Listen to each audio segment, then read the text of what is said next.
Soy Gustavo Genuso, ingeniero nuclear y emprendedor social. El 8 de diciembre del 2015 asumí la intendencia de la ciudad de Bariloche y goberné por el término de 2 mandatos. Quiero compartirle mis aprendizajes. Estas son mis historias.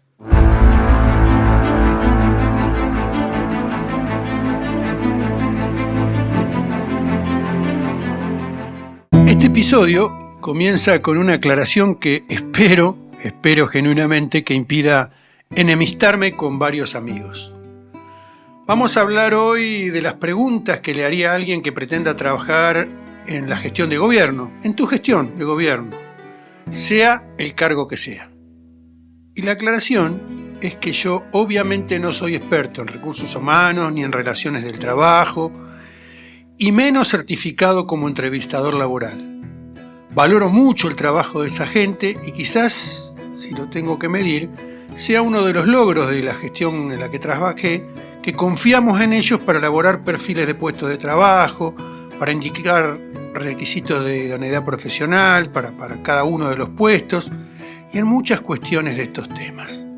Pero llega un momento en la gestión de gobierno que te toca decidir a vos si aquel que vas a nombrar como funcionario político es la persona indicada, y hay algunas cuestiones que creo que por el carácter especial que tiene la función de gobierno, la de funcionario político, es necesario que se haga sin intermediario y mirando a los ojos. Me pasó varias veces que un funcionario de la gestión debía incorporar a una persona y yo le decía que haga las 10 preguntas que yo mismo le había hecho a él o a ellos cuando pasaron a formar parte del equipo. Las 10, las 8, las 7. Hoy las vamos a condensar en 10 preguntas. Y no quiero ser naif, hay veces que en las gestiones políticas los funcionarios son productos de acuerdos políticos y tal o cual nombre es sugerido por la otra parte del acuerdo. No importa. Igual es necesario hacerle estas preguntas porque intentan ayudar a la persona a que no se equivoque al aceptar un cargo político. O sea que estas preguntas que te voy a contar hoy, que te presento, funcionan de 2 vías, de 2 maneras. Para que vos tomes tu decisión al sumarlo a un cargo o para que él decida si es que quiere estar. Y sin más preámbulo, aquí van las preguntas que yo trato de usar y algunas reflexiones y comentarios sobre las mismas. Pero déjame decirte que me apasiona la gestión de gobierno y por eso estos 101 tips para gobernar. Y ahora sí, sin más preámbulo, aquí van las preguntas que yo trato de usar y algunas reflexiones y comentarios sobre las mismas. La primera, podríamos decir que se mete un poquito en la intimidad del postulante y dice así: ¿tu compañero o compañera de vida está de acuerdo con que seas funcionario o funcionaria política? Pongo primero esta pregunta porque es muy importante. Es muy difícil llevar adelante un cargo público, un cargo político, si no hay acompañamiento de tu gente más cercana, y en este caso puntualizo en la pareja, pero bueno, podría ser en otro muy cercano. Lamentablemente, durante el transcurso de la gestión que encabecé, muchos funcionarios pasaron por procesos duros de pareja, y si bien no todo es culpa de la gestión, esta a veces funciona como un catalizador. También es importante hacerle a la persona la advertencia sobre cuánto le va a pesar a los hijos, sí, a los hijos, depende un poquito de la edad de ellos, cuánto le va a pesar su exposición pública para que mida si hay un espacio de contención familiar para ellos. Y antes que me lo diga, puede ser que el candidato o candidata esté solo, sin relaciones cercanas, cuestión que no es el caso más común, pero si es así, hay que hacer que se pregunte cuál es su sistema de contención afectiva frente a problemas que seguro, 100% seguro, van a existir. Vayamos por la segunda pregunta, que es una especie de disparador para las que siguen después. Y aquí va. ¿Te considerás que vas a ser un funcionario técnico, político o ambas cosas a la vez? Parece una pregunta obvia, pero no lo es tanto. Es muy natural que contesten ambas, voy a hacer ambas cosas, porque claramente el puesto tiene explícitamente ambos componentes. Por eso esta pregunta viene acompañada de las preguntas que le siguen, que van a desglosar el tema. Pero antes de avanzar, déjenme decirles que si contestaran que solo es técnico, esta es la oportunidad de aclararle muy bien que aunque quisiéramos que sea técnico, eso va a ser imposible por la característica intrínseca del puesto. De hecho, esto lo hemos hablado en el episodio Hay equipo, y ahí les conté mis equivocaciones al respecto, o mis errores. Si al contrario nos dijera que es solo político, hay que advertir que la gestión tiene en sus diferentes áreas de gobierno un trabajo técnico y que debe asumir esa parte tan importante de su desempeño como funcionario. Le decía que vamos a ir desglosando un poquito con las siguientes preguntas. Entonces nos metemos cada vez más en la función y preguntamos en tercer lugar, ¿qué implica para él ser funcionario político? Aquí hay que destacar las cuestiones más problemáticas que puedan afectarlo. Claramente en su vocación sabe la posibilidad de hacer cambios positivos, de la posibilidad de transformación e intuye que eso implica un grado de exposición, pero quizás no advierta o no adivine la profundidad de esto último, del grado de exposición al que se va a someter. Y hay que decirle todo. Me ha tocado que con las ganas que tenía que una persona forme parte del equipo, del gobierno, le retasee información o le diga todo en su dimensión. Y decirle es que hay algunas cuestiones que pueden ser incómodas, que hay que sobrellevarlas, que aunque no le gusten hay que estar. Y cuando no lo dije, cuando lo minimicé, esto fue un gran error porque lo tuve que pagar después. Entonces hay que decirle todo. Cuestiones tan simples como que las gestiones de gobierno son 24/7, porque frente a urgencias no se puede decir terminó mi horario o tengo que ir a buscar a los chicos a la escuela. Realmente es muy difícil decirlo o hacerlo. Que hay que asistir a los actos de gobierno sea el día que sea, a la hora que sea. Los actos de gobierno, que puede parecer algo que puede prescindir de un funcionario, muchas veces es necesario que esté y lo tiene que saber. Que tiene que entender integralmente la gestión, porque en el momento que asume se pone una camiseta y tiene que jugar en equipo. En fin, se me ocurren un montón de cuestiones más, pero lo que quiero significar acá no es lo que hay que decirle, sino que hay que decirle todo, aún lo más incómodo, aun cuando eso ponga en riesgo que quiera aceptar o no. Después, es importante ver si tiene un plan para el área, porque la pregunta siguiente que yo haría o que hago generalmente es ¿qué propuesta técnica tenés para el área? Es de gran importancia para la gestión de gobierno que el funcionario tenga los conocimientos técnicos y profesionales para el área en cuestión y que tenga una visión de presente y futuro lo más amplia posible. Es decir, ¿a dónde quiere ir? ¿A qué apunta? Y pedirle que nos presente una planificación de objetivos, tiempos, estrategias, recursos. Lo va a ayudar al futuro funcionario a tener un prearmado, un plan de acción, aun cuando le falten datos de contexto que le podamos aportar para que mejoren su propuesta. Y a nosotros, además, ese primer armado nos puede traer ideas nuevas, un aire fresco. Como le he dicho en otros episodios de este podcast, aún una idea que parezca descabellada hay que escucharla, porque nos puede dar pie a una buena estrategia. La capacidad técnica es de gran importancia para el sentido de liderazgo y autoridad frente al personal de planta del ente gubernamental. Es decir, que el funcionario de planta valora mucho la capacidad técnica del funcionario. Sin embargo, y siempre hay un pero, no siempre es posible que el candidato tenga el grado de idoneidad técnica deseable, porque puede suceder por varias cuestiones. Por ejemplo, una que es muy usual en el Estado, es que los sueldos son tan bajos comparado con el sector privado que cuesta conseguir profesionales altamente calificados en algunas áreas. Cualquiera que haya querido incorporar funcionarios en áreas de modernización digital o similares sabe lo que hablo, y ni hablar de urbanistas o expertos ambientales. Es difícil de conseguir. ¿Cómo se suple eso? Y bueno, el candidato debe tener cualidades de liderazgo que le permita trabajar con técnicos especialistas, pudiendo conducirlos hacia los objetivos planteados. Viene ahora la pregunta complementaria. ¿Qué propuesta política, en este caso, qué propuesta política tenés para el área? Y esto es diferente a la propuesta técnica. La propuesta política se diferencia de la propuesta técnica, aunque a veces no es fácil poder separarlas. Y tiene que ver más con la capacidad para generar consensos, para lograr acuerdos, para llevar adelante sus objetivos. Tienen que ser las capacidades políticas las herramientas que genere para comunicar a la sociedad su trabajo. Y así todo es difícil, como decía al principio de esta pregunta, es difícil separar de la propuesta técnica, pero el esfuerzo solamente de separarlo, de hacer pensar en esta diferenciación, encuadra mucho al candidato.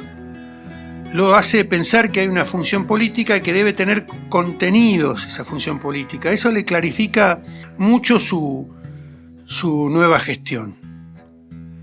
Me decía un funcionario que aprendió que la búsqueda de consenso para poder implementar políticas públicas hizo que algunas veces resigne un purismo técnico que él tenía, que en otros ámbitos, por ejemplo el ámbito privado, hubiera sido impensable resignar.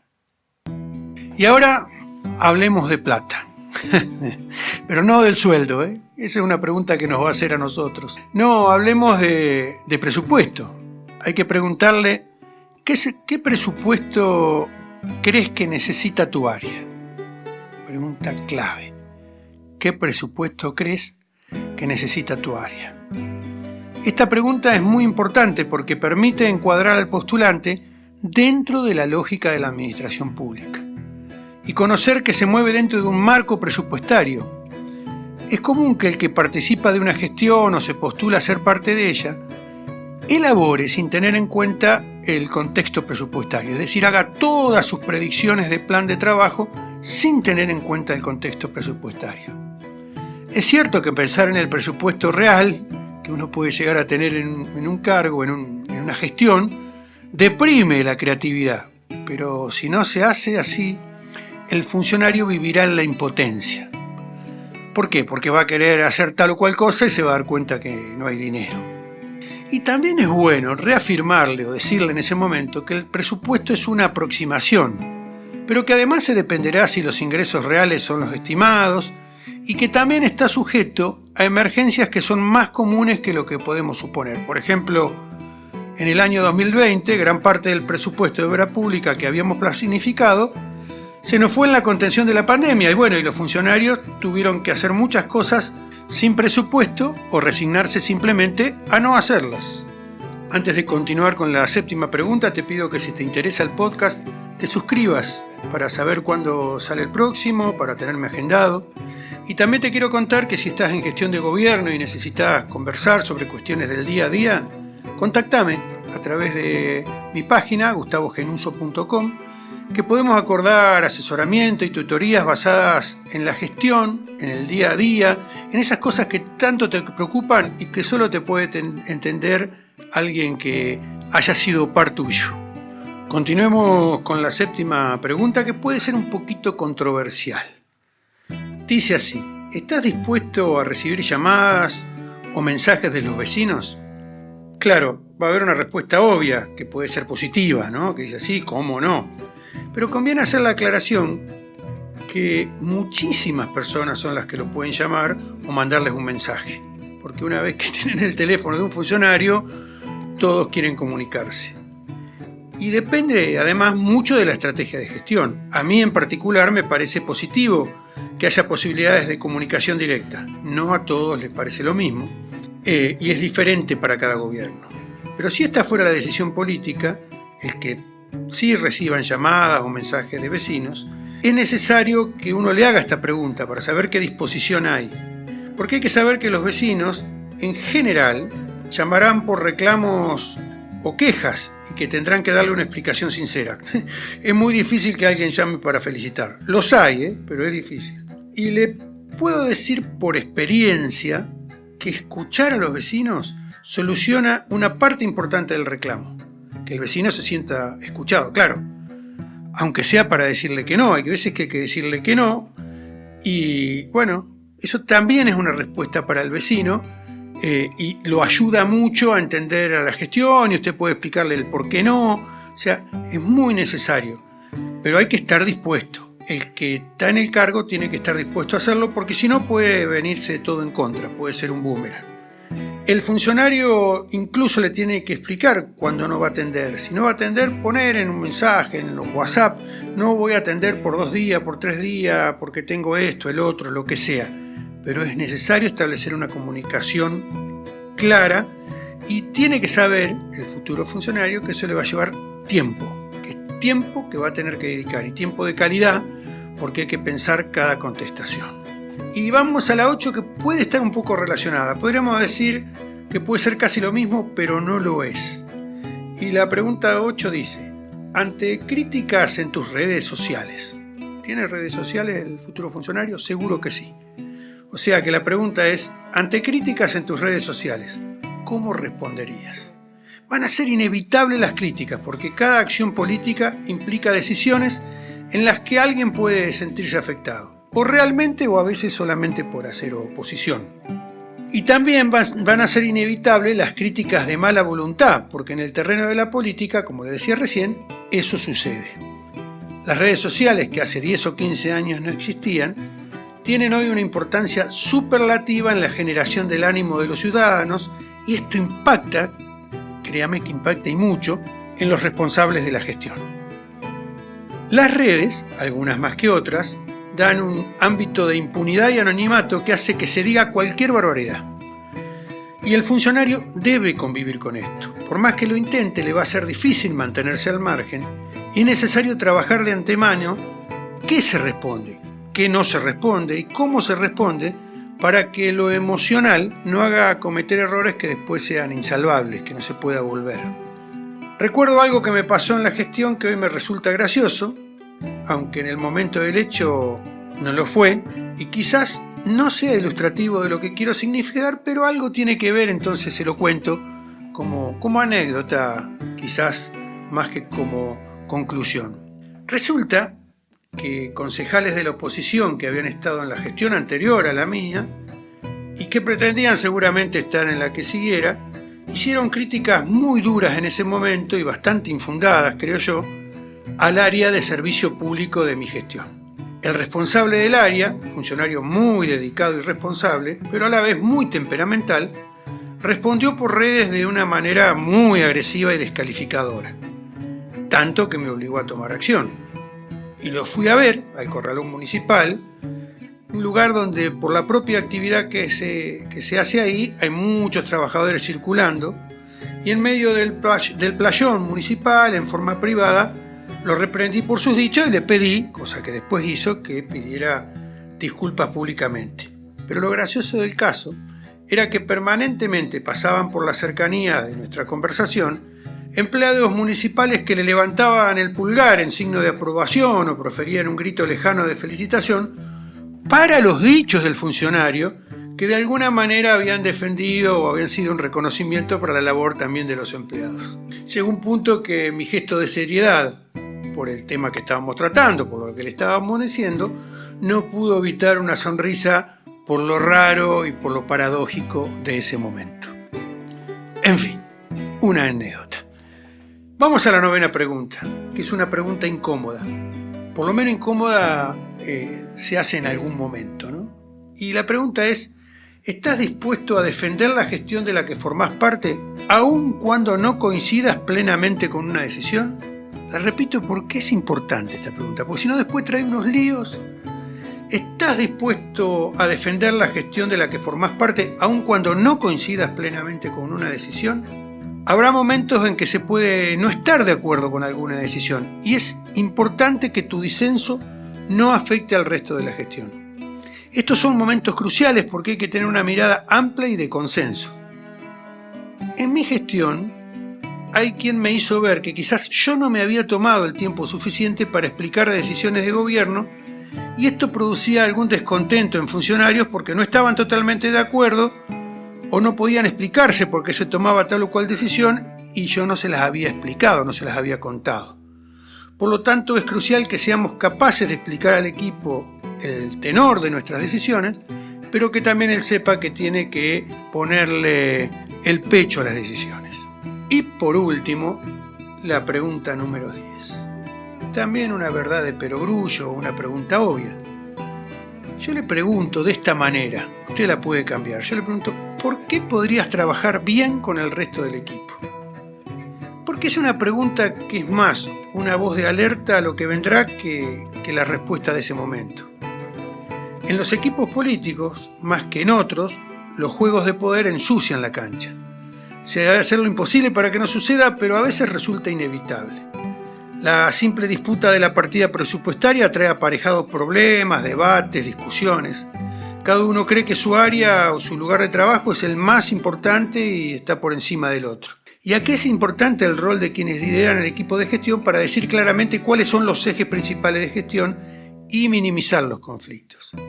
Hay que recordar que las gestiones de gobierno tienen una duración finita y muchas veces también las luchas de poder se suceden por disputas de futuro, por los cargos que después vendrán más que por el que en ese momento tienen. La verdad que hay una cuestión de la que vamos a charlar mucho, de la que va a haber otro episodio que tiene que ver con humanizar las relaciones dentro de la gestión pública. Eso vamos a charlar largo y tendido en otro episodio. Hasta aquí las preguntas. Y como se habrá dado cuenta, hice un poquito de trampa en el relato. Lo que no dije es, pero ya se debe haber dado cuenta a este punto, que tan importante como las preguntas son las conversaciones que uno pueda tener cuando las genere, cuando haga las preguntas. Y lo que podamos aportarle para a ese futuro funcionario meterlo en el contexto real de la gestión, o lo que nosotros creemos que es el contexto real de la gestión. Espero que le haya servido. Hacer estas preguntas obviamente no garantiza que todo salga bien con el nuevo funcionario, pero créame que ayuda a empezar mejor y a tomar la decisión a usted y al funcionario de formar parte de esa gestión. Aquí termina esta historia. Muchas gracias por escucharnos. En la descripción del episodio disponen del link a la página gustavogenuso.com, donde encontrarán información de gran utilidad, propuestas de formación y capacitación y muchos tips para gobernar. Hasta la próxima, y no se olvide que camino se hace al andar. Caminemos.